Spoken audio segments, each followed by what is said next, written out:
Welcome to this talk on communicating feedback as a tool for both individual and organizational growth.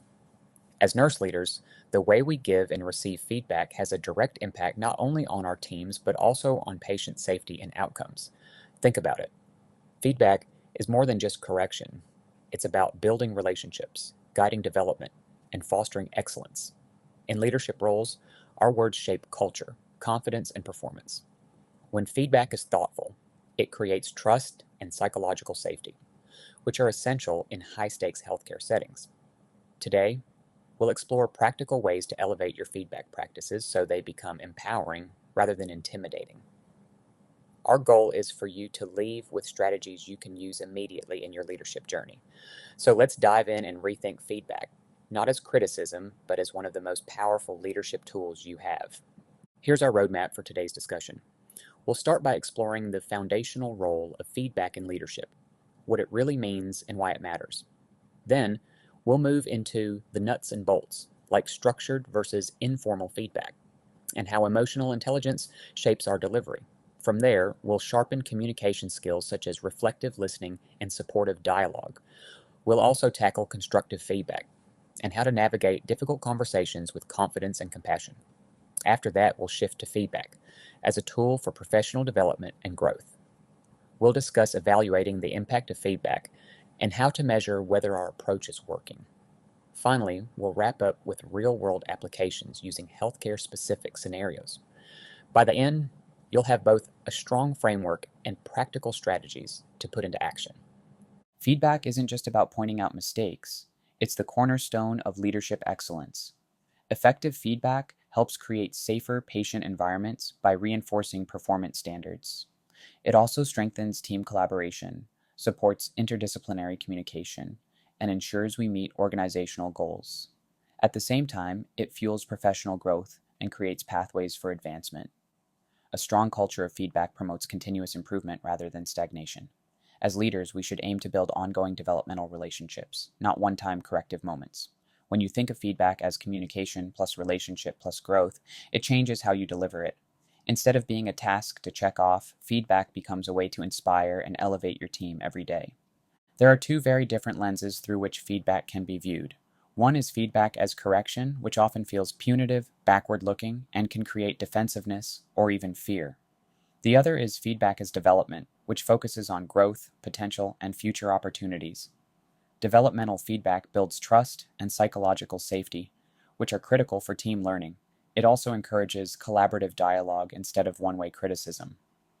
Your role as a nurse leader is to cultivate an environment where feedback is valued and continuous, not just tied to annual evaluations. When feedback is ongoing, it becomes part of the culture rather than a stressful event. Ultimately, your choice of perspective shapes whether your team experiences feedback as discouraging or empowering. As leaders, we balance structured and informal feedback methods, each with unique strengths. Structured feedback, such as annual evaluations, competency assessments, and 360-degree reviews, provides consistency and documentation. These are important for accountability and clear expectations, though they can sometimes feel formal or anxiety-inducing. Informal feedback, on the other hand, happens in real time, through mentoring conversations, just-in-time coaching, or peer-to-peer discussions. These interactions are natural, timely, and help build stronger relationships. However, they may lack documentation and consistency if not applied thoughtfully. The best approach is not one or the other, but a blend that leverages both structured and informal feedback. This balance ensures accountability while also fostering trust and growth in everyday practice. When giving feedback, emotional intelligence is your best ally. Self-awareness allows you to pause and recognize your own emotions before you even start the conversation. If you're frustrated, that will leak into your words, even if unintentional, so check yourself first. Social awareness means reading the recipient's nonverbal cues. Are they tense, open, or disengaged? Adjust your tone, timing, and language to meet them where they are. Self-management is critical because feedback conversations can be tense. Staying composed and avoiding defensiveness models professionalism. Relationship management ties it all together by balancing honesty with empathy. Framing your feedback as an investment in someone's success builds trust. And don't forget, following up afterward reinforces that you care about their growth, not just pointing out mistakes. Our nursing values, respect, integrity, advocacy, justice, and civility, should always filter our feedback. Respect ensures that every nurse, whether new or seasoned, feels valued and seen. Integrity means we're honest and consistent, never using feedback to belittle or manipulate. Advocacy reminds us that feedback isn't just about performance, but also about supporting the well-being of both patients and staff. Justice demands fairness, avoiding favoritism or bias in how we provide guidance. Civility ensures even tough conversations are delivered with professionalism and dignity. Before giving feedback, a simple self-check can make all the difference. Does this align with our core nursing values? By filtering communication this way, we strengthen our professional standards and the culture of our units. Strong leaders don't just talk, they listen. Reflective listening strategies such as paraphrasing, clarifying, and summarizing show team members they are truly heard. Validating feelings communicates respect and helps lower defensiveness. At the same time, supportive dialogue relies on I statements, open-ended questions, and collaborative problem solving. This creates a sense of partnership rather than hierarchy. Using strength-based language and future-focused framing helps balance accountability with encouragement.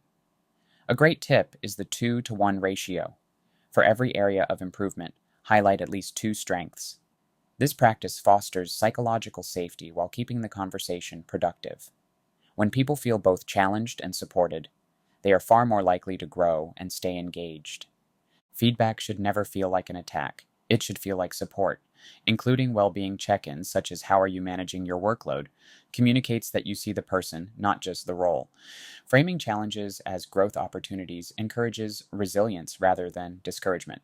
When nurses hear, I know this is difficult, but I've seen you overcome similar challenges, it builds confidence.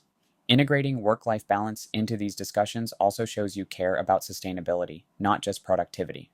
Feedback that includes the whole person reduces burnout and helps with staff retention. In fact, when people feel safe and supported, they view feedback as an opportunity, not a threat. Creating psychological safety ensures feedback becomes a bridge to growth, not a trigger for stress.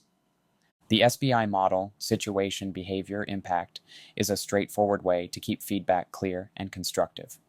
First, describe the situation so the context is clear, then name the specific observable behavior without making assumptions about intent. Finally, explain the impact the behavior had on patients, colleagues, or outcomes. This keeps the conversation focused and prevents vague or judgmental statements like, "You're careless." After using SBI, apply the feed-forward approach by shifting to solutions. Ask for the nurse's perspective, collaborate on action steps, and offer guidance with confidence in their ability to improve. Always close with a plan for follow-up to reinforce accountability and support. This structure makes difficult conversations much less intimidating and more productive for everyone involved. Feedback is one of the most powerful tools we have for career growth. Start by identifying strengths. Maybe someone is exceptionally skilled at calming anxious patients or mentoring new staff. Then, connect those strengths to their personal career aspirations and the organization's needs. This creates alignment and motivation. Provide opportunities, like shadowing a specialist or joining a project team, to stretch those skills further. Offer mentorship, resources, and regular check-ins to keep the momentum going. When feedback links daily work to bigger career pathways, evaluations become exciting rather than stressful. Leaders who consistently frame feedback as development create teams that are more engaged, motivated, and loyal. Great leaders don't just give feedback, they also evaluate whether it's working. Start with self-reflection. Was my message clear, constructive, and psychologically safe? Then look at team outcomes. Are collaboration, communication, and patient safety indicators improving?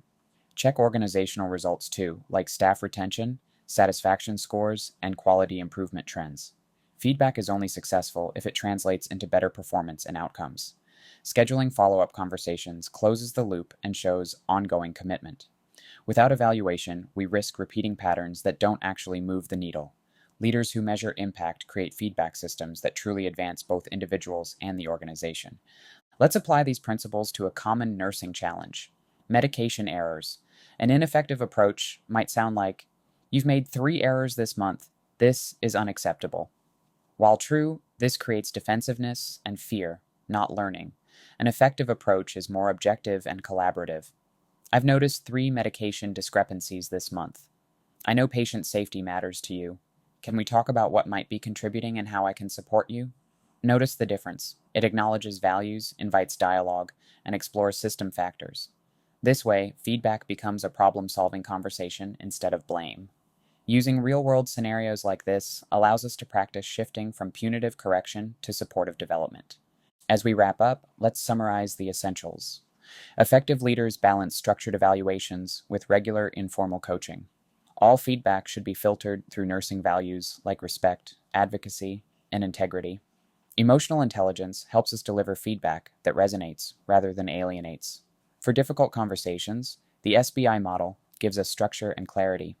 Always connect feedback to growth, showing team members the link between their work and their career development. Don't forget to measure the impact of your approach and adjust as needed. The bottom line is this: effective feedback isn't about what we say, it's about the environment we create.